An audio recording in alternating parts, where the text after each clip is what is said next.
dando seguimento à nossa série sobre ansiedade, a gente iniciou ontem partindo de um ponto X. Nós precisamos aprender a lidar com as nossas emoções. A gente precisa aprender sobre emoções.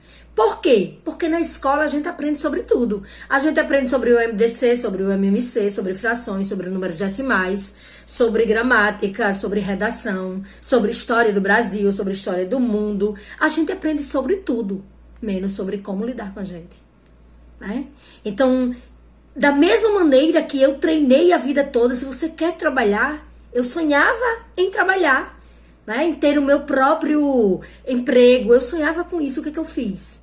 Eu treinei até chegar onde eu queria chegar. Continuo treinando para chegar em outros lugares que eu quero chegar. Mas por que ninguém parou para pensar que há algo fundamental no propósito de vida que é justamente que são justamente as emoções?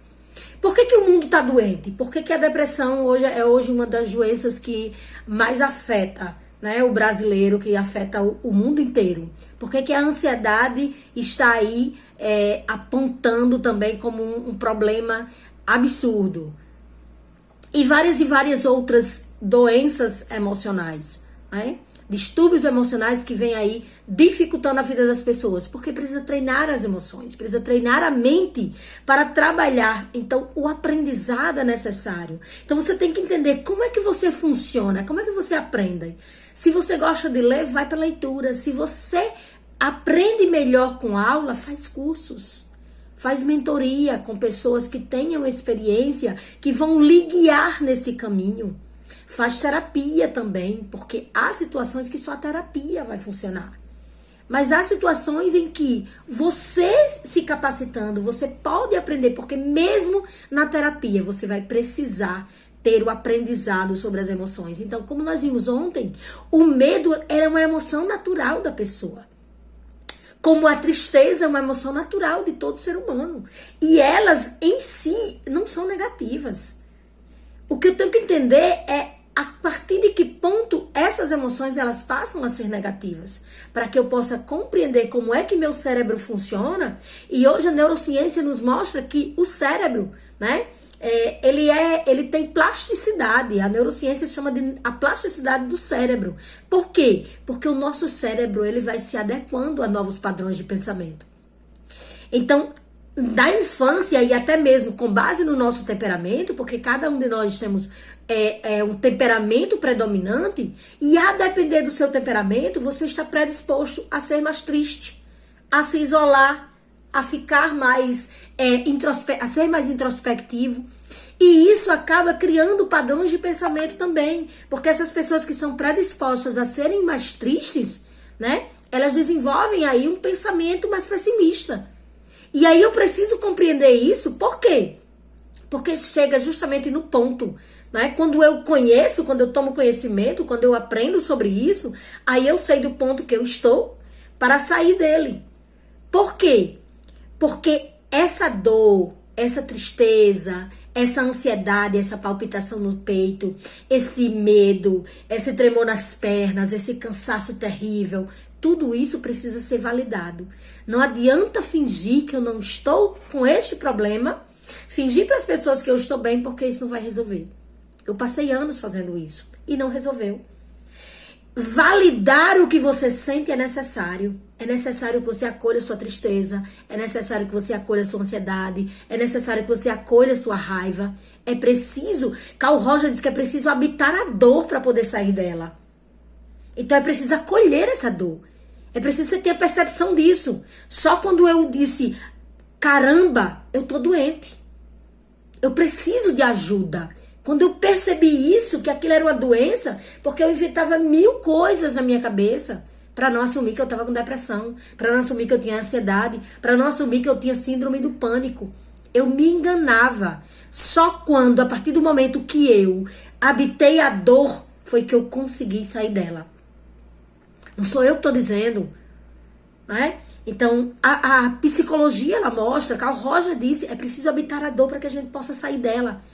E Saramago, né, já dizia também que é preciso sair da ilha para poder ver a ilha.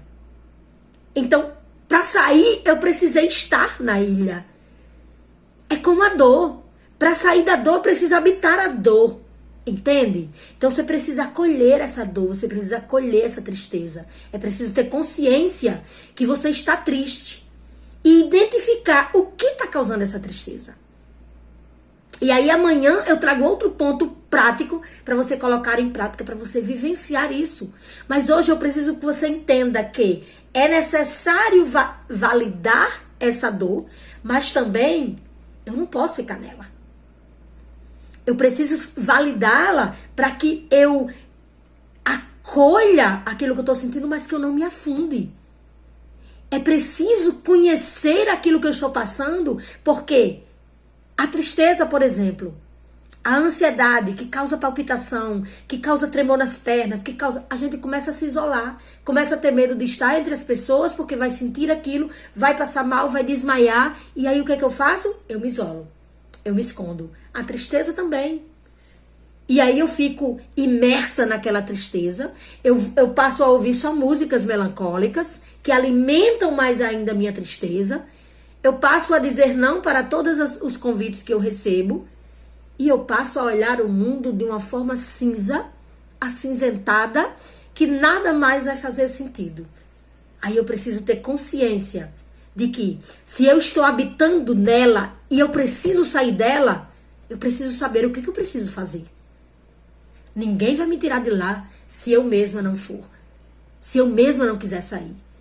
Então eu preciso fazer exatamente o oposto daquilo que me propõe a tristeza. Se a tristeza me propõe a me isolar, eu vou procurar uma amiga que eu me sinta bem, que não vai me julgar, que não vai me condenar, que não vai dizer que é besteira. Sair e tomar um café e conversar sobre coisas diferentes. Não é obrigado estar falando da sua tristeza para todo mundo, mas é preciso tomar uma posição, é preciso se posicionar, é preciso habitar, é preciso estar na ilha para poder sair dela. E como eu já disse, Saramago disse que é preciso sair da ilha para poder enxergá-la. Então você habita na ilha, sai dela, aí você consegue vê-la. Você habita a dor, você habita a tristeza, sai um pouco dela para que você consiga enxergá-la. Depois que você consegue enxergá-la, aí você vai conseguir identificar, que é o exercício que eu vou passar para vocês amanhã. O que está me causando essa dor? Que sintomas físicos ela está trazendo para mim, né? Então, amanhã eu vou trazer exatamente um exercício prático que você vai fazer durante um dia. Você vai criar uma situação que eu vou trazer aqui para vocês, tá? Para que você possa compreender, para que você possa aos poucos ir habitando e compreendendo o que eu posso fazer. Hoje, para finalizar esse vídeo, eu quero que você tenha consciência disso. Eu aprendi um pouco sobre as emoções, eu vou fazer um curso, eu vou ler um livro para aprender melhor sobre as emoções. O medo é sempre ruim, a tristeza é sempre ruim, a raiva é sempre ruim. Ou são emoções que são ali até essenciais na vida humana e eu preciso saber gerenciá-las para que elas tragam apenas os aspectos positivos para a minha vida. Então, quando você aprende isso, aí você acolhe aquilo que você está sentindo. Quando você acolhe, quando você valida os seus sentimentos, como você faria com sua amiga. Como você faz todos os dias com sua amiga, você valida a tristeza dela, você abraça, você acolhe, se acolha. Faça o mesmo que você faria por sua melhor amiga, faça com você. E depois, dê o conselho que você daria para sua amiga, dê para você mesmo e execute este conselho. E volte aqui para me dizer o que aconteceu. Até amanhã.